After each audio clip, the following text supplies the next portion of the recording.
Hello friends, ଚାଲନ୍ତୁ ଆଜି ଦେଖିବା ମୁଁ କୋଉଭଳି ସୋରିଷ ଶାଗଟି ଆଜି ଭଜା କରିଛି। ମୁଁ ସୋରିଷ ଶାଗକୁ ଧୁଆଧୁଇ କରି ତାର ସବୁ ନାଡ଼ି ସବୁ ବାହାର କରି ତାକୁ ସଫା କରିକି ନେଇ ଆସିଛି। ମୁଁ ରସୁଣ ଗୋଟେ ନେଇଛି, ଗୋଟେ ରସୁଣକୁ ଛେଚି ଦେଇଛି, କଞ୍ଚାଲଙ୍କା 2-4ଟା ନେଇକିରି ତାକୁ କାଟି ଦେଇଛି। ଆଉ ତାପରେ ମୁଁ ଶାଗକୁ ପୁରା ଚୁନା ଚୁନା କରି କାଟି ଦେଇଛି। ଶାଗଟି କାଟି ସାରିଲା ପରେ ଗୋଟେ ବାଇଗଣ ନେଇକି ମୁଁ ସେ ବାଇଗଣଟିକୁ ମଧ୍ୟ ଚୁନା ଚୁନା କରି କାଟି ଦେଇଛି। ତାପରେ କଢ଼େଇ ଗୋଟେ ବସେଇ ତା ଦେହରେ ତେଲ ଦେଇ ଫୁଟଣ ଦେଇ ଦେଇଛି, ଜିରା ସୋରିଷ ବିରି ଡାଲି। ତାପରେ କଞ୍ଚାଲଙ୍କା ଆଉ ରସୁଣକୁ ପକେଇ ଦେଇଛି।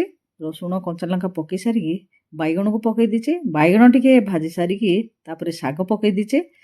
ଶାଗଟି ପକେଇ ସଙ୍ଗେ ସଙ୍ଗେ ଲୁଣ ଦେଇନି, ଟିକେ ଭାଜି ହେଲା ପରେ ଲୁଣ ଦେଇଛି, କାହିଁକିନା ଲୁଣିଆ ହେଇଯିବ ଜଣା ପଡ଼ିବନି।